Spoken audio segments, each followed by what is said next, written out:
Postgame. Yikes. 5 on the floor. Ride for my dogs. Where here's the thing, you can check the score. Hustle hard, couple scars, wearing rubber frauds. Just like Butler said, you in trouble, y'all. Kept the flow playing, got it all band. Y'all seen the block, stop with one hand. And Pat, we trust, it's power, have the guts. We're here to bring the heat, y'all can hang it up. Welcome to 5 on the Floor, a daily insider show on the Miami Heat and the NBA, featuring Ethan Skolnick, Greg Sylvander, and Alex Toledo, plus others from the 5 Reasons Sports Network. What is that? We're live. We're live. We got an echo. I don't hear an echo. You know? I don't hear an echo, but we are live. No echo. Yeah. All right. Welcome to 5 on the Floor Live. I'm not sure really what was going on there. I'm Ethan Skolnick. You follow me to Jay Skolnick at 5 Reasons Sports. We got Alex Toledo. You can follow him at Tropical Blanket. We got Brady Hawk. You can follow him at Brady Hawk 305. We haven't done a lot of these, so work with us. We're going to do these on some of the road games this season. We come to you, the floor plan. We're talking about the Miami Heat's win against the Chicago Bulls. They avenged a loss the other night, Saturday, where they went up 22-1 and ended up losing the game tonight. Not quite as quick a start, but a pretty decent first half.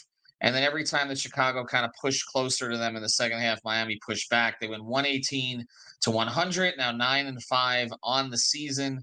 They head to Cleveland next, and then 2 in New York. You can follow Alex Toledo at Tropical Blanket, Brady Hawk at Brady Hawk 305. Overall sentiments on this game, and then we'll get to our gamer of the night shortly after that. First thing, I like the overall disposition tonight. You lose a game like you did a couple nights ago to come out tonight. I thought that they were fairly on point offensively. I thought the process in the first half was good.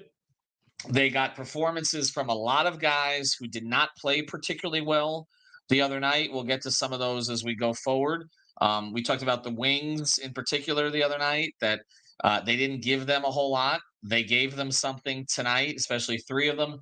And we'll get to them specifically. But Alex, before again we get to the game of the night, your overall thoughts just on, them coming out and scoring 118 tonight. Let's start there, okay? Because Eric Spoelstra just talked about 110 is the number. They went way over it. Yep. And by the way, your eye tests, it's right on so far. Like, they had a great offensive game by the numbers too. They put up an overall offensive rating of just under 130. Which is in the 91st percentile and would easily be the best mark in the league if that was just like their normal offensive rating. So yeah, like, nice of them to be able to do that. And by the way, like, the Bulls are not a team that's reputationally known for their defense, but they were a very strong defense last season. And I know this year it's different. Like, the vibes are not great with them right now, but in general, they were a strong defense all of last season. So for the Heat to put up one of their better offensive games versus them is not nothing, right? Especially for them. Just, we know they're not capable of these types of games very often. So you take them whenever you can get them. And just in general, just looking at their shot profile, I think this is the type of shot profile you want, more or less. They took 21 at the rim, 28 in the mid-range, 35 from 3. There's some balance there. It's not too heavy on the mid-range. Of course, you would always like more shots at the rim, but it's not too bad. I've seen worse. They had a terrible finishing game against the Bulls last time. Didn't finish like amazingly this game, but they were able to actually get more shots up at the rim this time. So just in general, I think the offensive process was right. Duncan continues to look amazing. I'm still very impressed with Bam's start to the season.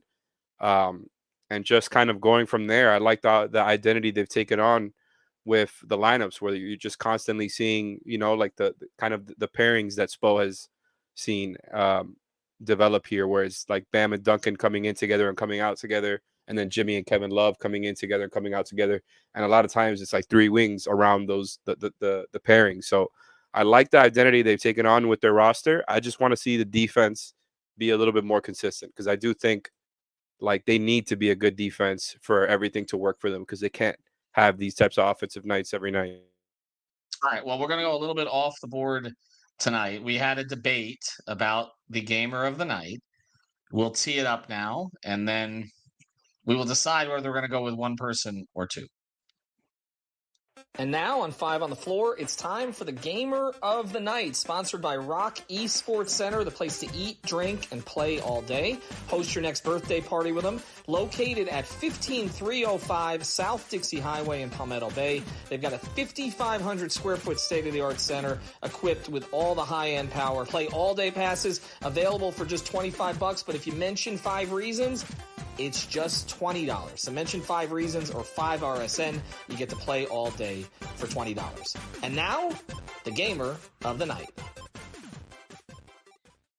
All right, this almost feels unfair not to give it to Duncan Robinson tonight. When you look at the overall numbers, 22 points, 7 of 11 from the field, 6 of 9 from 3, 2 rebounds, 2 assists, 30 minutes. He also did Alex and I a solid by being removed when he had taken 9 3-pointers, 3-point attempts tonight, when his number at Prize Picks was 9.5. So thanks, Eric Spoelstra, for taking him out in the last 3 minutes. I'm gonna go 5.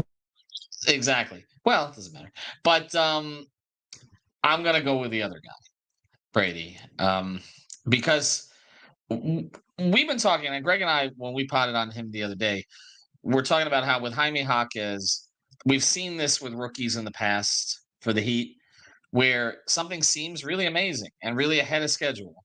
And then in a month, that seems like child's play because he's so much further along with every game. And tonight, more growth. It's not just the numbers. 8 of 13 and 33 minutes again. He's playing 30-plus minutes lately. 19 points, 3 rebounds, 4 assists. He should be linked with Duncan to a certain degree because their chemistry is tremendous. I mean, the way that Jaquez cuts off of them and they find each other, and Duncan talked about that in the locker room the other day. But there's some specific things, Brady, that you've seen with Jaquez that are promising, and we're seeing like growth game to game. Yeah, for sure. I have to start and say, you mentioned the chemistry with Duncan and Jaquez. That is why I'm overriding your decision. We are giving co-gamers of the night. They both deserve gamer of the night, so I'm overriding that decision. To that point, starting with Jaquez, I'm glad you said about their connection because there's an element of Jaquez's game where you're seeing him do the things that he did early on in the game where he's just like turning the corner, getting to the basket, where he's finding a mismatch, shooting over the top. We're getting to the point now, and I'm going to talk about the shot in a second, but the outside shot is there. But it's like kind of the other stuff where I just watch his spacing specifically on offense, and like that's what stands out to me. It's like not even the times when he has the ball in his hands. It's like when he gives the ball to Bam or gives the ball to Jimmy, he knows when to stay out at the 3-point line, when to rise up, when to cut and stand on that box, when to get to the middle of the floor. Like he's always in the right spot and open for a pass, and that's why he's always around the rim and able to get these open shots off like those type of passes. So definitely that stuff. Alex, you were talking about the defense before, and I just like Jaquez jumps off the screen defensively. Like he's not one of those guys that's just holding up. Like he is jumping off your screen. He's guarding these top players, and he just does not bite. Like when you want, it's funny because it's like the opposite of his offensive game where everything is to get you to bite offensively. Everything is to just get you to move your feet, get up in the air in some capacity. It's exactly what he doesn't do defensively. Like just that type of play is just jumping off the screen again. And the last thing I'll say on the shooting, I think it's now at 8 of 15, 8 of his last 15 threes he's knocked down. Like this is a real development we're watching. Like we're seeing him do this in real time. And I didn't think we'd get here this quickly. Like there was a lot of things where I'm like, okay, Jaquez, the defense is legit. Okay, he can get to the rim. Okay, the spacing, the 3-point shot was like, okay, that's going to take a little time and they could work with that. It's here now, it seems, which is just an incredible development. Just the stuff into jabs into threes, catch and shoot threes. He looks really comfortable with it. So, he deserves a lot of credit, but I will quickly say the stuff we're seeing from Duncan Robinson, and specifically not even X's and O's, the confidence he's playing with, where you're just seeing him walk off the court and start just yelling expletives at his bench. Like he is feeling it right now. And just watching the shots he's making when he's putting the ball on the floor, the move he hit at Wemby with, the kind of the backstep he hit again late in the game, hits Jaquez on the drive. He's getting to the free throw line. He's just playing at an incredible level right now. And they're playing well together, to your point. Like those are two guys that are randomly applying more rim pressure than anybody on the team.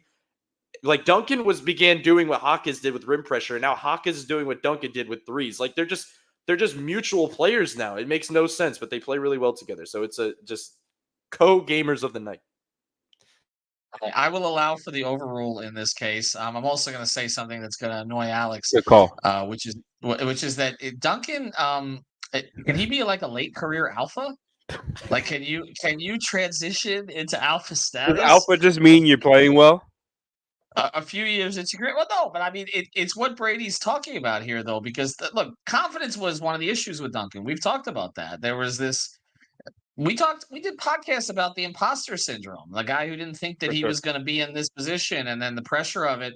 And it looks like all the pressure has been completely relieved from him. And you're right, he's playing with the kind of cockiness that Tyler plays with. It's crazy to see that. Like Max had a little bit of it, but like Duncan is grown into this player that I don't think any of us saw. Now, Hawkins, I want to say one more thing for those who haven't listened to me say this before on playback in other places. None of this is surprising to Heat. None of what Hawkins is doing is surprising to Heat. It's surprising us a little bit that it's happening so quickly. But, and I've said this on one previous podcast, I'll say it here for those listening live. They think he's a star. Like, they don't think he's a plug and play role player. Like, we talked about him in those terms because he was 22 years old and he played in these big games at UCLA. They identified star potential with him pretty much from the moment that he stepped onto the court. That's what they're looking at here. Now, whether he's not even getting offense run for him right now, like when the team is really healthy. Like he's just kind of fitting in.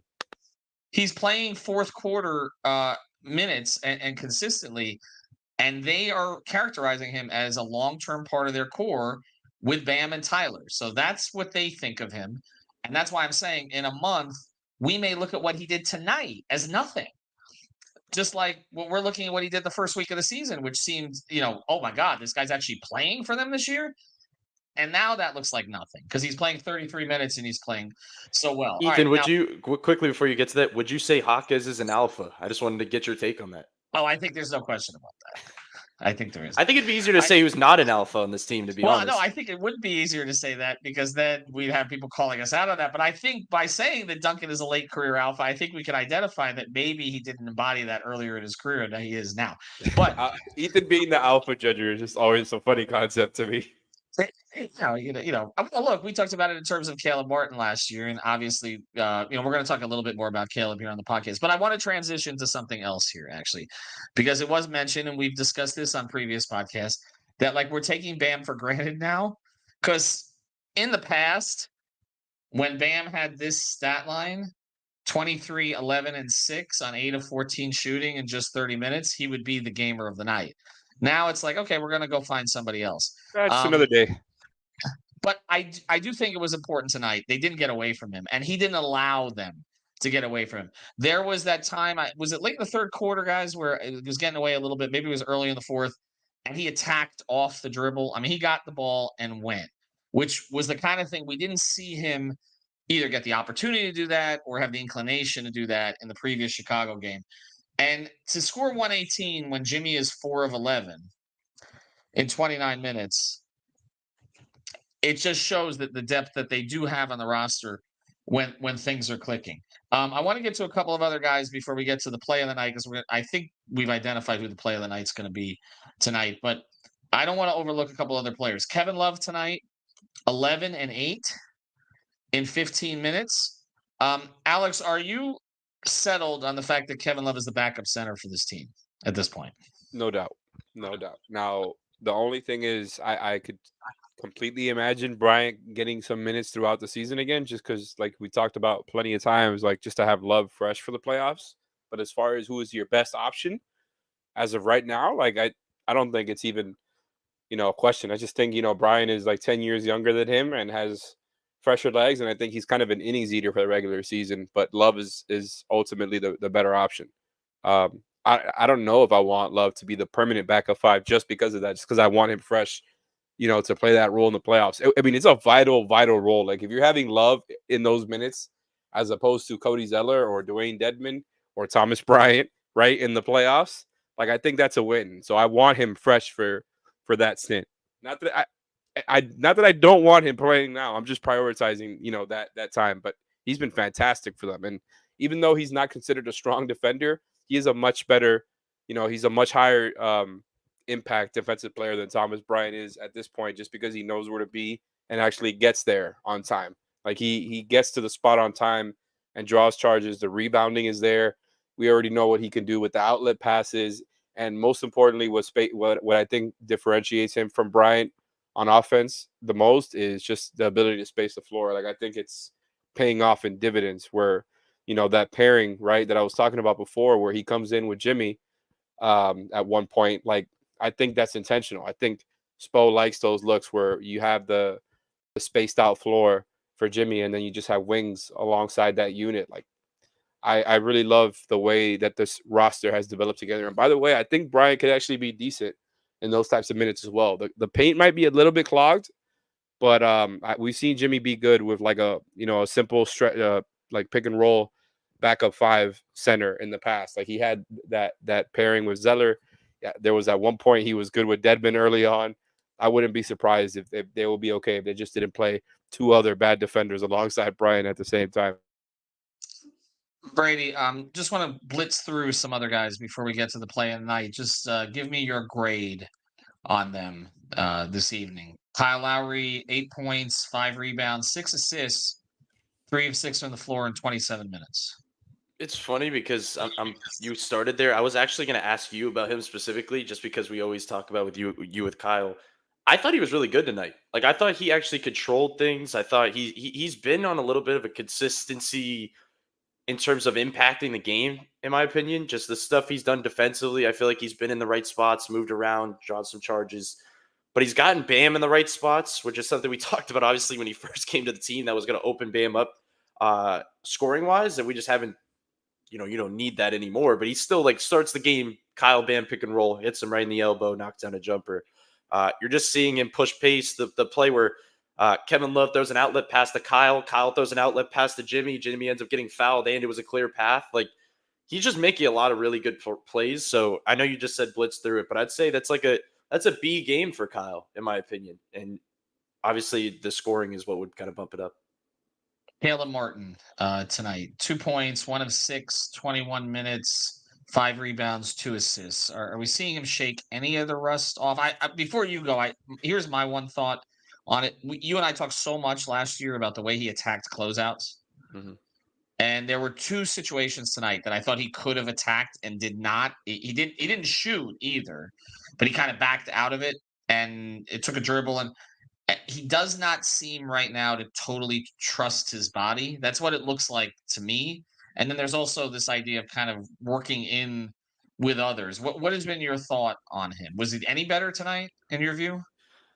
It's weird because I feel like he's trying to like get the rust off, but he's also in lineups where like I feel like he's trying to find his role, because like his role was kind of what Jaquez is doing now, and he's in these lineups where when he is attacking off closeouts, like the paint's a little congested, like at times, and I've noticed that where there's kind of that extra help defender there, and what wasn't there in the past, where in the playoffs it was like one-on-one. If he got past his guy, he probably had an open lane right there. So I think that's part of it, but it's also just trying to get the rust off, because it was not played basketball for a long time. Like, yeah, he played here and there in the preseason or the beginning of the season, but it was not real reps. But we haven't seen like that true Caleb type game where he's kind of doing the things that we've seen. And even the 3-point shot has kind of not been there. So that's also a part of your legs. Like if you don't have your legs underneath you fully, you're going to be short on a lot of shots, which he has been. He has been short on a lot of shots. So it's one of those things, though, I will say I'm not really worried about.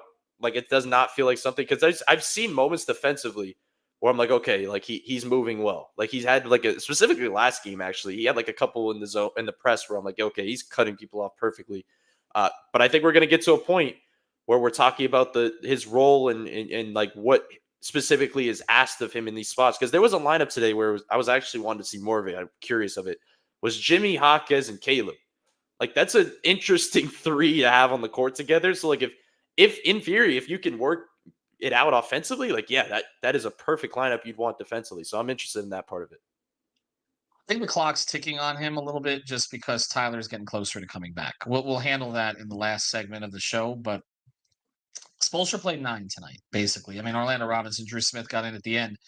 He's going to have to play a 10th. But we'll see when he does that, how much the others shrink. All right, I'll handle these 2, and then we'll go to the play of the night. Haywood Highsmith, I thought tonight was fine. 3 of 4, 1 one of one from three. So now they're 8-1 with Haywood as a starter. Had 7 points, 2 rebounds, played solid defense again. And Jimmy, I mentioned him earlier, 4 of 11, 16 points, 3 rebounds, 6 assists. Was able to mostly take it easy tonight. But since I'm not going to name it the play of the night, I do have to mention that's all time. Like to basically call out Skyhook as you're shooting a Skyhook. It, it just feels like the whole regular season is one troll exercise for him. But it was enough tonight. But now we're going to go back in time, actually, to like 2017 for our A Aggressive play of the night. And now it's time for the Insurance by Lynette Play of the Night, sponsored by InsuranceByLynette.com and A Aggressive Insurance Agency. You can reach out to our friend Lynette at 954-581-8800. That's 954-581-8800 or InsuranceByLynette.com. That's InsuranceByLynette.com with 2 N's and 2 T's. Your best play for auto insurance, homeowners insurance, condo insurance, life insurance, or a retirement program. Reach out to Lynette at InsuranceByLynette.com. All right, Josh Richardson tonight in 30 minutes, which is significant. 4 of 12 from the field, 2 of 6 or 3, 4 rebounds, 10 assists. I thought he played really good defense tonight. He's settling in there. But Alex, the putback dunk, we were deciding what was going to be the play of the night tonight. Yes. This is not where I thought you were going when you said time machine back to 2017. What do you think? What do you think I was going to go with? I thought you were referencing Kevin Love. I thought that would be like 2013. All right, well, yeah, okay. We'll cover both of them since we haven't talked about Josh. Dual play of the night, just like we had dual gamer of the night. All right, so we override. Which one do you want? You want Love or Richardson? Right. And I'll give Brady the other one. Love. I'm going Love. Not to hate on Josh. Josh has been good for them. I'm glad he's kind of stabilized and he feels like he deserves a rotation spot. Whether or not Tyler's back, I think they should play 10. That's a different topic. Kevin Love, man. My reaction on playback, which by the way, for anybody watching right now, check out the games with us. Watch with us live on playback.tv/5RSN or download the app. No subscription needed to come hang out with us. You can watch the game if you do have a cable subscription. Watch it at the same time as us, or just watch it on your TV or wherever you're watching, right? And hang out with us. No subscription needed, right?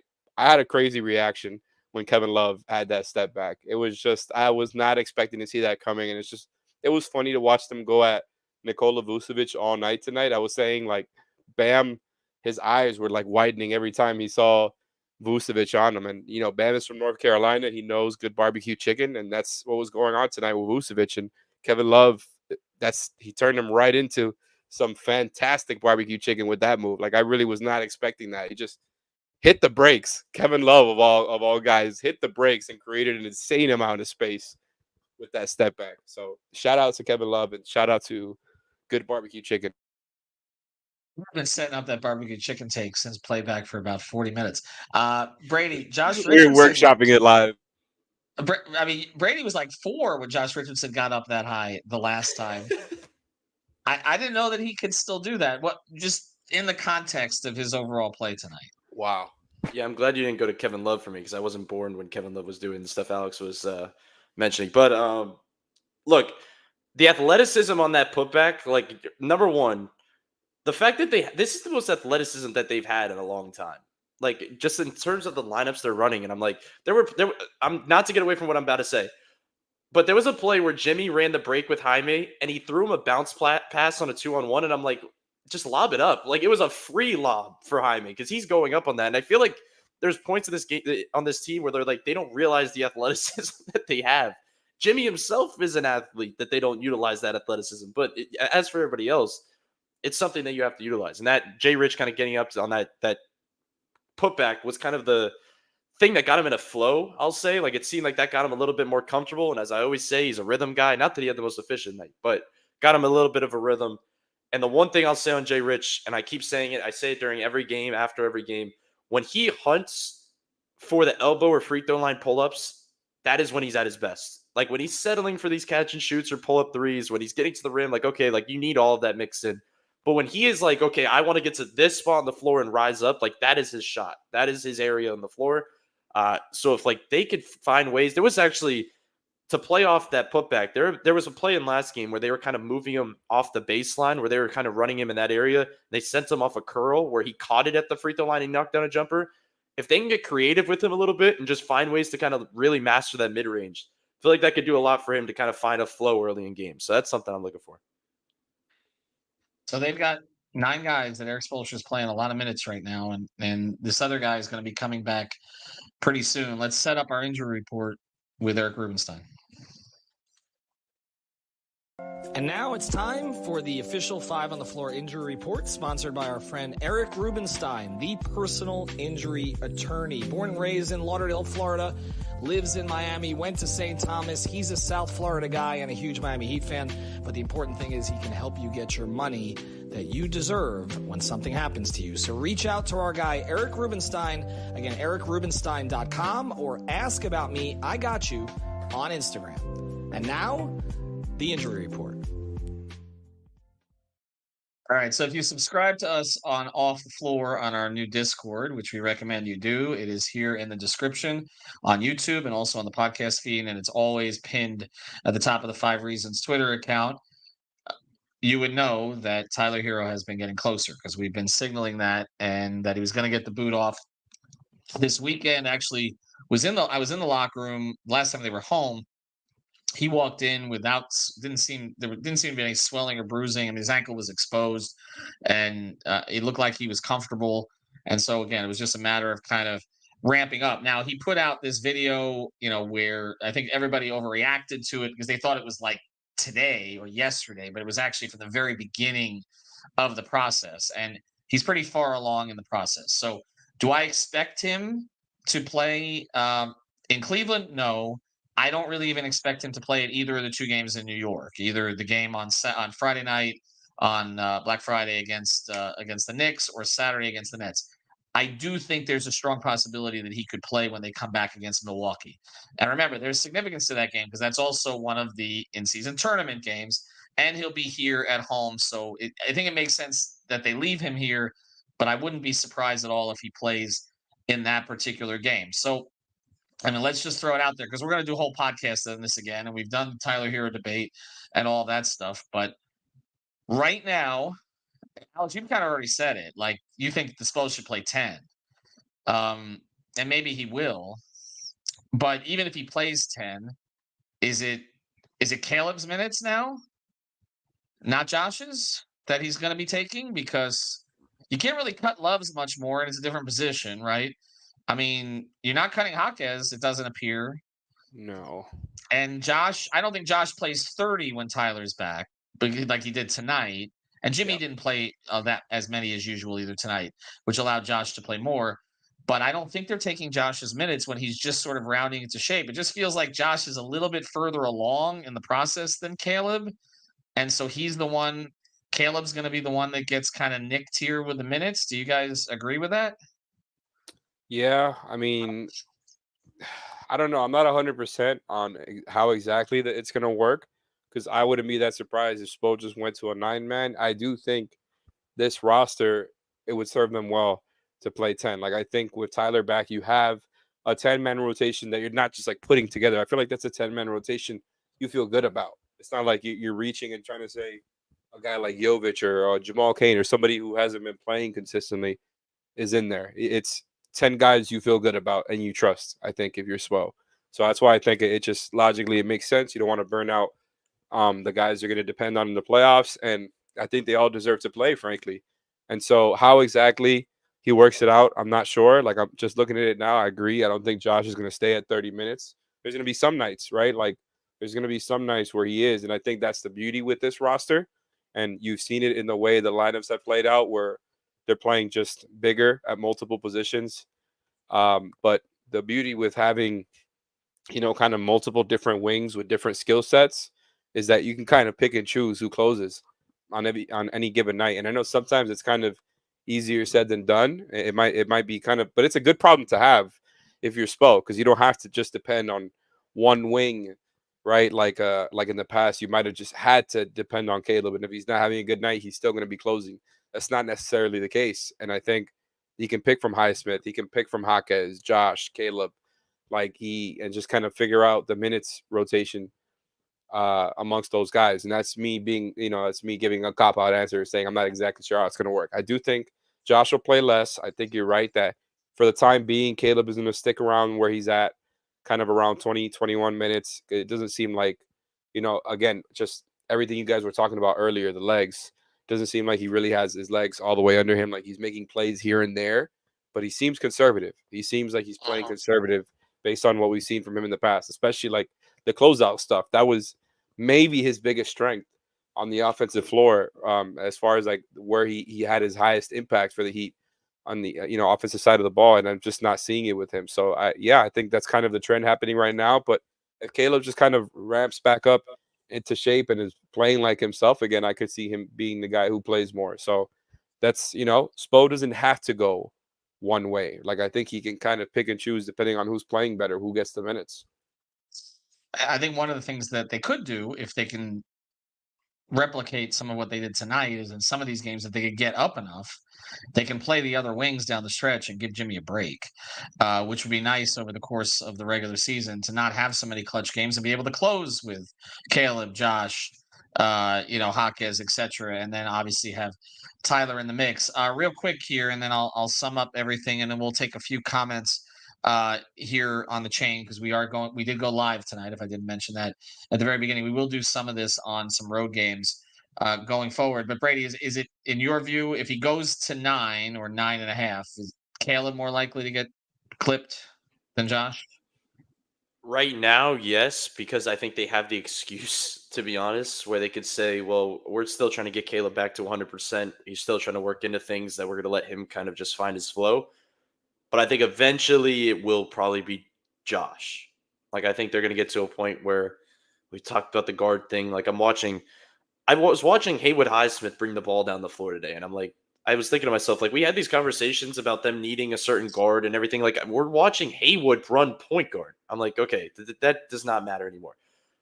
But yeah, just in terms of the as good as Josh played today, in terms of just finding his spots at certain points and kind of giving an energy, he still feels like the guy that is most forced, if that makes sense, like within the offense, that it's kind of not in the flow of things at times, that they're going to eventually fall on what works and what Spo likes to run within the movement stuff. And I think it's going to be Caleb over Josh. But like I said, right now they have the excuse level to kind of just cut Caleb's minutes down, not play him at all, but cut his minutes down.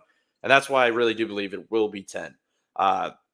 Look, even Tyler's not going to be playing 40 minutes when he comes back either. Mm-hmm. They're going to ease him in as well. So it won't be a problem in the first week or two. It'll maybe in a couple of weeks. But let's be honest as well, looking a couple weeks forward, are all 10 guys in the rotation that we're discussing going to all be available? Probably not. No. That probably won't be the case. So all this that we're discussing probably won't even end up mattering. But I think we do have to have the discussion when fully healthy what things look like. Well, you just opened a can of worms that I'm not going to go dive into anymore here, which is Tyler's minutes when he comes back, because that could be used as an excuse to bring him off the bench also. And usage. Where he's at.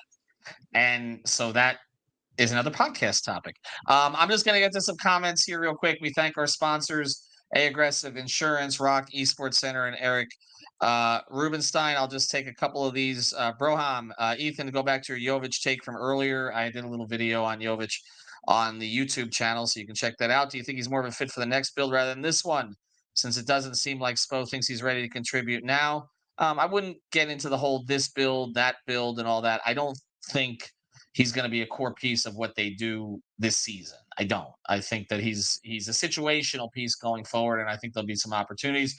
This comes in from Van Lee. People were panicking when Tyler got injured. This 3 weeks has flown by. The fan base is now fretting his return. That's what they do. We're hearing all this stuff. Again, I think that Tyler makes them better. Just have to stagger the lineups. They'll figure it out. And this comes in a comment from Alex Toledo. Alejandro Villegas, our producer, puts up a comment. Who is Alex Toledo? Jaquez should be aiming for all rookie first team. I think he's on course for that. Well, Thompson in Detroit, obviously. Wemby, certainly not Scoot at the moment. And Chet, I think those are givens. And from David Rivera, Jaquez playing over Caleb and Highsmith in the fourth is amazing. This is a feature, not a bug. Jaime Jaquez is going to be closing games consistently for this team this season. They absolutely trust him. All right. Thanks to everybody. We're 35 minutes. We're getting the heck out of here. Have a good night.